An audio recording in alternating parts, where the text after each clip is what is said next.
Hello there. Today we'll be doing things a bit different than I normally do here on this channel.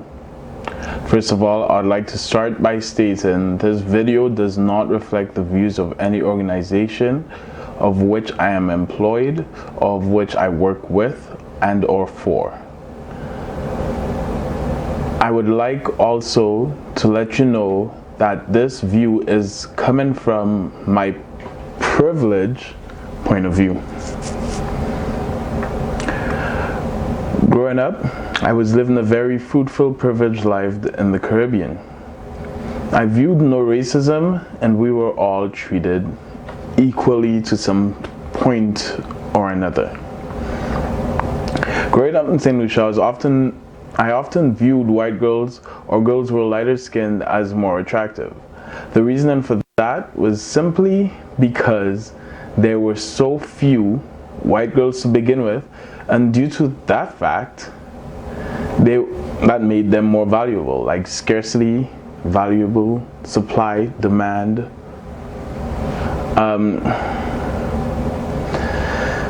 And with that, I was like, well, if I get a white girl, then I'll be looked at by my friends, my colleagues, as this guy got game. So I liked white people, white girls. Then came 10 years ago when I moved to Canada and started school. When I started school, I viewed Asian girls as my new sought after girl because they just seemed to me as what I was attracted to. In Canada, people of the black community always looked down on me, saying I did not date black girls, and how could I do that to my own culture? But let's go back real quick. I did at one point when I was younger say that I do not date black girls and I did not like black girls, and the reason for that was simply because black girls in Canada weren't like black girls at home. To me, black girls in Canada had such a higher expectation of a black man. So I was like, well, that's not my type, right? But then I realized that black girls here were not like black girls back home, simply because they had gone through stuff that black girls back home have not gone through. Like, they've gone through a lot of racism and prejudice just by living in North America.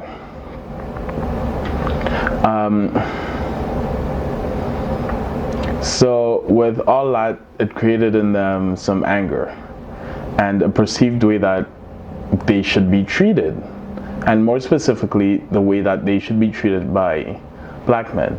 And for some black women, it may be that they should be lifted on a pedestal because they're consistently reminded that they're queens and whatnot. And for some black women, they expected he's gonna put a baby in me and then leave me, because that's how black men are perceived in North America. And believe it or not, I did grow up living with my father. Like, I grew up with both my parents in my life. But one thing that was common, and it's common in a lot of cultures of black people, is that grandparents do the raising of the children. So I was more raised by my grandparents than my parents per se.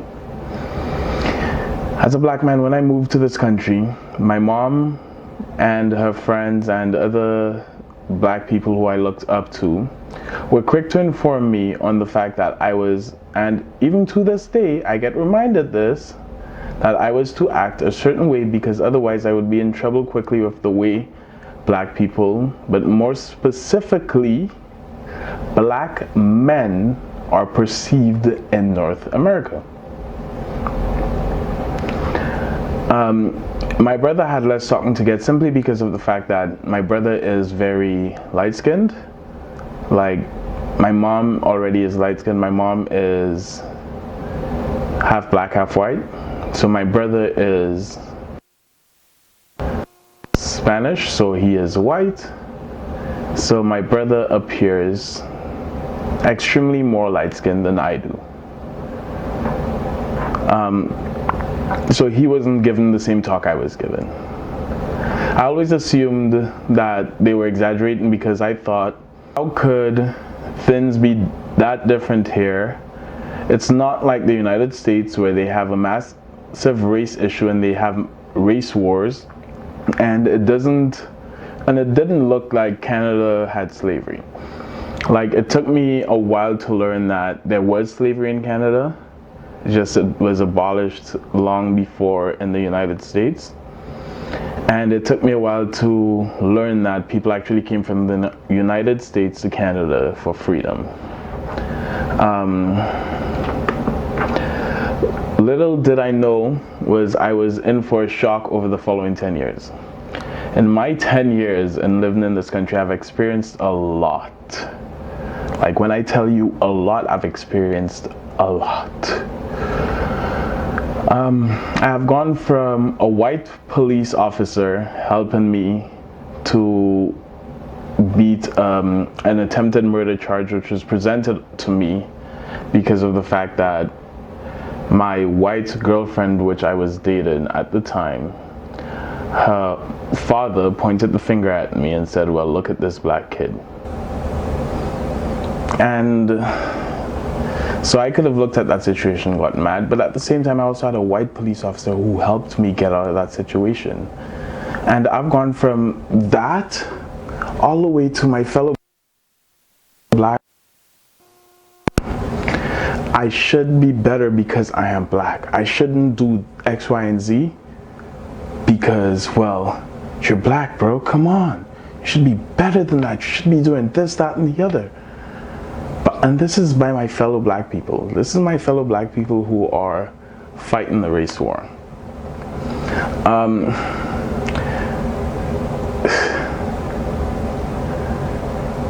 I've been told by girls, I'd love to date you, but I can't because you're black and my family wouldn't like it. I only date black men because their lips are so nice, and you know. I always remember being told, what are you doing with your hair? By my black friends and black mentors, because my hair was always nappy. My hair was always not combed, because that's just like, to me it wasn't an issue. To me it still isn't an issue, because if that's how I want to portray myself, that's how I'm going to portray myself. But then I'd see in the same room I have white colleagues who were just there and nothing was said to them. So it's like, they're there if they're terrible hair, their hair which you could see that they woke up, they probably like passed their hand over it, they left the house, and that's it. But hey, what am I doing with my hair? Because as a black man, I'm expected to be helped.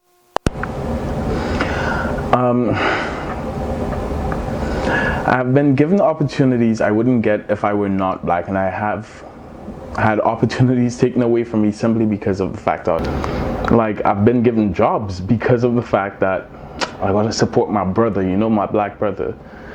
And to be honest, I wasn't aware that I was given that job because of the fact that I was black. I only found out after the fact, and I was like, wow.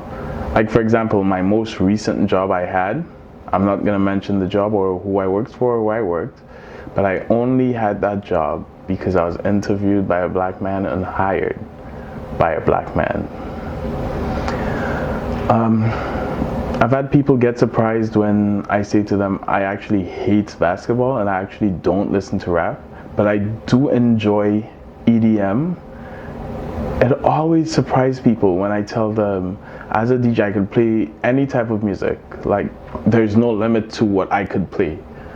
I have been passed upon opportunities though to DJ events simply because I was a black man and the promoter event planner thought I was only gonna play hip hop. Or if they knew I was from the Caribbean, he's probably gonna play dancehall. So that's what they thought I was gonna do. I've also DJed events where people come up to me and go, are you even black? How do you not know who this artiste is? And I'm like, what? I've also gone through a lot in my life to realize that not only there are bad people from every race and good people from every race, but there are bad black people too, and there are good black people too. Like, some people, it's not their fault, but their intentions are there. Now, what many of you have been waiting for, my opinion on the world currently, when it comes to the race war. I have observed a lot of injustice over the years and a lot of hate towards people of non-European descent, and it honestly saddens me. But the way I go about my sadness is different from the way others would. I see many people in the streets protesting in regards to the rights of black people, and as a black person, I appreciate those of you who have no ties to the black community who are supported. But how many people actually sent their political leaders a letter to let them know how they feel?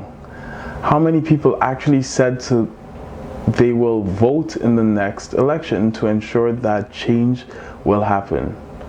How many people actually looked in the mirror and thought, am I part of the problem or am I part of the solution? There are many ways to go about change, and people need to realize something. Not every police brutality case has to do with racism or racial views. Not every time you're denied something in life has to do with racism or racial views. Like, sometimes police brutality is just a police officer being a dumbass. And sometimes you being denied something in life is simply because of the fact that, well, you're not qualified. And it's okay. It's okay to have dumbass police officers. But once we start saying the reason behind this is because you're black, then we become part of one statistic. If we say the reason this is happening is because we have a dumbass police officer who's causing police brutality, then we have a whole different issue that needs to be addressed. But by putting black people in a position of power simply to say that we have a black person there is not solving any issues. Many are trying to fix a house while theirs isn't in good shape either. As a black person, honestly, we should look out for one another and stop bringing down our own race, because there are others who will do that for us. I have never seen a white person go, "What are you doing? Are you even white?" But we will have a black person saying, "What are you doing, cuz? Are you even black? Like, yo, fix up." Let's solve the problem in our community, because we will always get broken down because of how divided we are. Any fool could break one pencil, but have you ever tried breaking a stack of pencils? I could rip every page out of the